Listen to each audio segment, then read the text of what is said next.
Kia ora koutou katoa, ko Megan Topia, tōku ingoa. I'm here today speaking on behalf of Kaitiaki Kiwi, and thank you to the organisers for giving us this opportunity. And we, as a group, we thought it was a good chance to tell, sorry, it's a bit quiet, I'll try and speak up, to let people know about the collaborative community-led Kiwi conservation work that we're doing over in the Waipoua Forest. Is that volume okay, Todd, like that? Yep, louder. Oh God, okay. Okay, how about that now? Good, excellent, cool, yep. So what got us going? In 2014, we had representatives from Te Roroa, Department of Conservation, Native Forest Restoration Trust, Waipoua Forest Trust, and interested members of the community like myself get together to address this rather alarming declining population trend that was being observed in our annual Kiwi listening results at Waipoua listening stations and surrounding forested areas. We decided at that hui that something needed to be done, action needed to be taken, and so in 2014 we formed Kaitiaki Kiwi Waipoua. So we have a really strong vision that we want to restore the Kauri Coast to its rightful place as a stronghold for Kiwi in Northland. And we've built our group on the kaupapa of kaitiakitanga, collaboration, valuing biodiversity, best practice standards, and a real desire to connect people with Kiwi and the Ngāhere. Te Roroa have been involved in our group, right from the beginning. Their people are at the table. We have our meetings at Te Roroa headquarters. Their charitable trust financially umbrellaed the group until we became a legal entity. Their people are out there doing the trapping. Te Roroa are part of Kaitiaki Kiwi, and I think that is a real strength of our group and one of the fundamental reasons that we've been able to get the momentum that we have. Another reason for our progress to date is the awesome people that we've had around the table. We've had people who already had experience and expertise in planning and implementing animal pest control programs, species management. They just have a really good general knowledge of the Waipoua Ngāhere and landscape. And we also had people with administration skills. So that allowed us to develop the program to the point, our project to the point it is at today. Yep. So our project area was chosen. It's a junction between iwi, public conservation land and private land.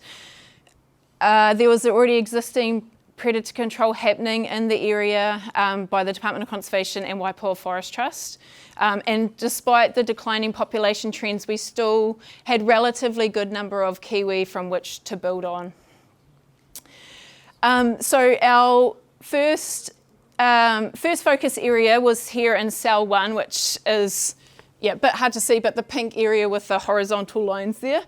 Our first tasks were to get the trap lines up to best practice spacing, and then to also realign the existing trap lines to avoid Kauri. And this was completed in 2016-17 financial year. We then started to move west into our creatively called Cell 2 area, which is the purple area with the vertical lines. That was the lower boundary of that was the Waipoua River.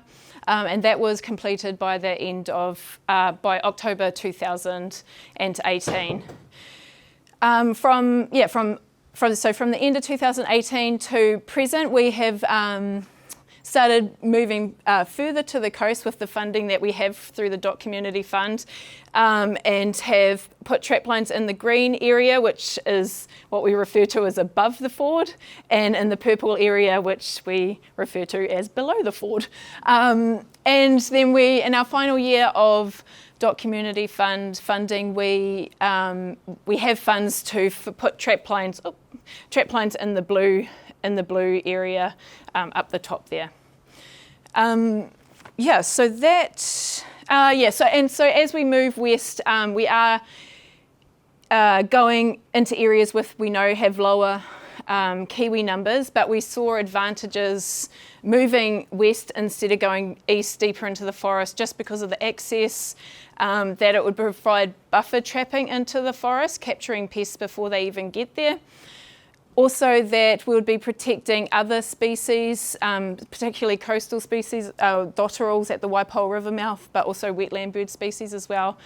And also to bring the trapping to be happening around the community rather than hiding it away deeper in the forest. We thought that would help to bring our efforts to the forefront. So yeah, next slide. And I know we all love dots on maps. So this is what our trapping network currently looks like. The green areas are public conservation land. This area out here is iwi Māori Trust land, and then we have down here, we have the Native Forest Restoration Trust and Waipoua Forest Trust trust land. So this trapping network covers about 6,000 hectares currently, 697 traps, predominantly double set DOC 200 traps with single set DOC 250s and SA2 traps in the forestry area to try and target those cats and possums in that buffer area. Oh, and cats and ferrets in the buffer area. Traps are spaced 200 metres along. Trap lines are 800 metres apart. There are deviations from that spacing, and that is mainly due to avoiding Kauri stands. So sometimes it's bigger, sometimes it's smaller.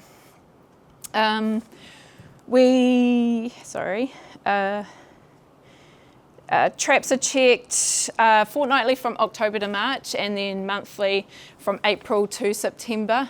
And we have our peak stoat captures in that December-January period. So as Todd mentioned, we're really confident in that we are doing good best practice trapping, but we know, like Todd mentioned, that trapping effectiveness decreases over time due to the build-up of trap-shy stoats. So that is why, as a group, we threw our weight behind the Department of Conservation and Te Roroa when they're doing the community consultation for a aerial Waipoua 1080 operation, which is waiting for a good weather window to, they've done the pre-feed and it's nearly 1080 time. So the way we provided that support was initially writing letters of support to the DOC hierarchy, just explaining the importance and what it would mean for our group and Kiwi in general. But more importantly, we attended marae meetings with DOC and Te Roroa so that we could give people the Kiwi perspective of why this is important. So I really appreciate our members for going along and doing that and just giving a different voice, giving that information. You'll see down here we have our concentration of traps that are a little bit higher as well for our dotterel protection. And yeah, just in saying that, I'd just really like to acknowledge Matt Calder from the Department of Conservation and Snow Tane and Trevor Birch from Te Roroa and all the work they did to get that 1080 operation over the line. So yeah, we're really excited about that happening. Yep. So challenges, things, so yeah, we've got a great trapping network, but we have definite challenges with ongoing dog predation events. And yeah, just a couple examples of the birds that we've found, and the map shows just locations, like it's right in our project area. And so we know the dog issue is a people issue. We've tried to connect with the local hunting community by offering free Kiwi aversion training, pushing that dog control messages and the need for good hunting practices and general good dog control. All our community engagement events that we do have been focused on, delivering key messages, and part of that kaupapa of connecting people with Kiwi so that they they want to do the things that they can do to protect kiwi, which is to control their dogs. And then we've also done things which are a little bit outside the box of partnering with animal welfare groups to provide free dog and cat desexing at the Waipoua settlement. So yeah, we're still working on that, and we know that it's these dog predation events are hurting our kiwi recovery efforts in the Waipoua. Yep. So another big challenge that we have had all the way through is working in a kauri forest that has kauri dieback disease. Te Roroa leaders in terms of kauri dieback, so we've had their guidance and support throughout this. The red marks on the map show locations of positive trees. We have a PA plan that has a traffic light system for each of our lines, so we know we have a general standard of hygiene that's required regardless, but then depending on whether kauri are present, absent or present with with PA positive trees, depends on what extra measures are applied. So this is just an example of one of our kaimahi here. He's entering a zone, a booty zone, where we have a rope across the track, sign saying time to put your booties on and clean booties on. And yeah, and then there'll be a sign at the other end of the track that it's now the time to take those booties off. Yeah. So, is all this effort making a difference? Yes, yes, of course it is. I'm really proud of the work that we're doing. However, our only outcome monitoring at this stage is kiwi listening, and it's a little bit too early in the piece for us to have great data like Todd to show that our populations, what our population trends are doing. But early indications are that from our listening stations is that they have stabilised, and some stations are showing signs of increase. So yeah, but it's now time for Kaitiaki Kiwi for us to look at our operational plan and review it and decide, is going forward with just putting more traps on the ground going to give us the biggest bang for our buck, as Todd mentioned. So yeah, so where to from here? So recovery at the moment seems relatively slow, I guess. So we want to look at opportunities for supercharging that kiwi recovery.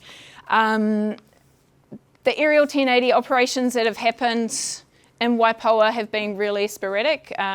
1990, 2005, and then 2011, with some smaller operations in between, but those were the big main ones. And so it's the frequency of that is not enough to really deliver good results for kiwi. So as a group, we're looking to strategise on how we can work towards getting a commitment for that 3-yearly 1080 operation to happen in the Waipoua, to advocate for that and start working towards achieving that. So we really feel that will be key for us in our efforts to save kiwi. And something that's in its really early stages and just a concept at the moment is we're wanting to perhaps emulate a little bit what Backyard Kiwi are doing over here and look at perhaps how we could use Transon Kauri Park that has a really high density of kiwi and use that as a kohanga for our western Northland birds to see if we can get those birds humming and then use the excess to supplement populations in other areas, and not just for the Kaitiaki Kiwi project, but also motivating others to do work in other areas in Western Northland as well. And also the benefits, as Todd mentions, about that community engagement to help tell our story about the need for good dog control and connecting the people with kiwi. So that's sort of where we're at and where we've been, where we're at. So if you have any questions, I'd just like to acknowledge our major funding providers, which is the Department of Conservation through the DOC Community Fund, that has allowed the level of expansion that we've done, and the Northland Regional Council that fund trapping on private land through the Community Pest Control Agreement, and in our early, when we were just starting Save the Kiwi as well, gave us that initial support. So Yeah, I'll probably run over time, so I can do questions later. You can find me happy. Yep. Thank you.